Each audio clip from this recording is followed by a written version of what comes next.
4টে parachute, $2,00,000 ও একটা মানুষ মাঝ আকাশে উধাও। বিশ্বের ইতিহাসে একটি বিরল ঘটনা। উড়ন্ত বিমান থেকে মাঝ আকাশে হাইজ্যাকার উধাও। এটা আমেরিকার FBI এর ইতিহাসে সব থেকে বড় অমীমাংসিত রহস্য।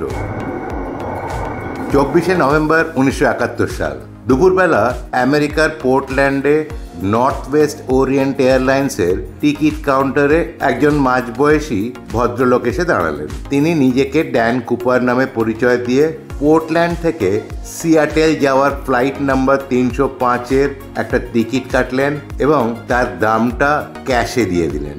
মাত্র 30 মিনিটের ফ্লাইট। অন্যান্য যাত্রীরা এবং ফ্লাইট অ্যাটেন্ডেন্টরা যা বর্ণনা করেছিল, এই ভদ্রলোকের বয়স ছিল 40 থেকে 50-এর মাঝামাঝি। পরনে একটা গাঢ় স্যুট, টাই ক্লিপ লাগানো কালো টাই এবং একটি সুন্দর সাদা শার্ট। তিনি তার আসন গ্রহণ করলেন, একটি সিগারেট জ্বালালেন এবং একটি বোরবন ও সোডা অর্ডার করলেন, যার জন্য তিনি টাকাটা ক্যাশে দিয়ে দেন। একটু পরে বিমানটা টেক অফ করে। টেক অফের কিছুক্ষণ পরে বিকেল 3টে নাগাদ তিনি একটি 23 বছর বয়সী মহিলা ফ্লাইট অ্যাটেন্ডেন্টকে একটি নোট দেন, যিনি এটিকে উপেক্ষা করেছিলেন, ধরে নিয়েছিলেন যে ভদ্রলোক ফ্লার্ট করছে এবং এটি তার ফোন নাম্বার। মিস, আপনি সেই নোটটিকে ভালো করে দেখবেন, ড্যান কুপার তাকে বললেন। আমার কাছে একটা বোমা আছে আর আপনি আমার পাশে এসে বসুন। এবার ওই এয়ার হোস্টেস কথা না বাড়িয়ে ওনার পাশে বসে পড়েন। উনি তখন ওনার ব্রিফকেসটি অল্প ফাঁক করে দেখান। তার ভেতরে কিছু রড, নানান রঙের অনেক তার এবং সন্দেহজনক কিছু জিনিস ছিল। উনি যে নোটটি দিয়েছিলেন, সেই নোটটির সঠিক শব্দটি কি ছিল তা রহস্যের অংশ। যেহেতু ফ্লাইট অ্যাটেন্ডেন্ট এটি পড়ার পরে কুপার এটাকে নিয়ে নেন। কুপার ওনাকে বলেন যে ক্যাপ্টেনকে বলতে যে কুপারকে $20 নোটে $2,00,000, যা আজকের মূল্যে প্রায় কয়েক মিলিয়ন ডলার ও 4টে প্যারাশুট দিতে হবে এবং সিয়াটেলে বিমানটি পৌঁছানোর সময় বিমানে জ্বালানি দিতে আসা জ্বালানি ভর্তি ট্রাকও মজুদ থাকতে হবে।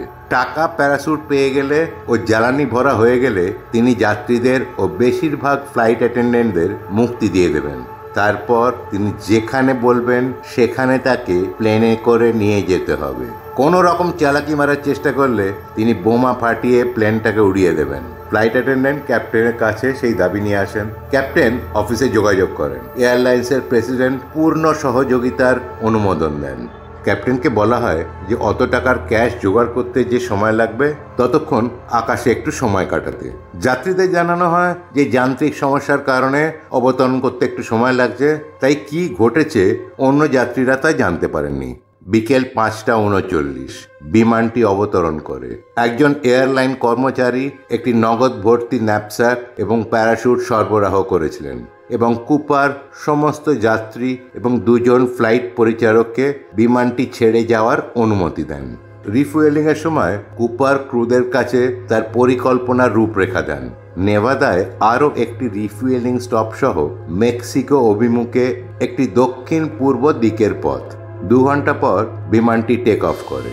যখন এটি রেনোতে অবতরণ করে তখন কুপারকে বিমানে দেখা যায়নি। শুধু তাই নয়, কুপার, যাকে মিডিয়া ভুলভাবে ডিবি কুপার নামে উল্লেখ করেছে, তাকে আর কখনো দেখা যায়নি বা তার সম্বন্ধে কোনো কথা শোনা যায়নি।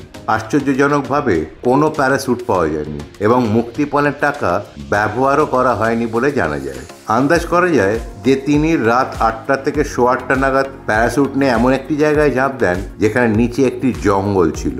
কারণ শোনা যায় যে ওই 8টা থেকে 8:15 নাগাদ বিমানের পেছনের দরজাটি খোলা এবং বন্ধ হওয়ার ইন্ডিকেশন পাইলট পান। কুপারের জামা কাপড় ও জুতো ঝাঁপ দেওয়ার জন্য উপযুক্ত ছিল না, তাই প্রথমে ধরে নেওয়া হয় যে তিনি মারা গেছেন।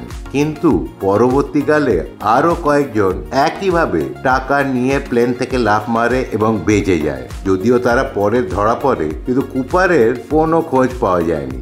FBI অনেককে সন্দেহভাজন হিসেবে আটক করে ও জিজ্ঞাসাবাদ করে, কিন্তু প্রমাণের অভাবে প্রত্যেককেই ছেড়ে দেয়। এরপর 1980 সালে ওরেগনে তার পরিবারের সঙ্গে ছুটিতে থাকা একটি অল্প বয়সী ছেলে মুক্তিপণের অর্থের বেশ কয়েকটা প্যাকেট খুঁজে পায়, যা ক্রমিক নাম্বার দিয়ে শনাক্ত করা হয়েছিল।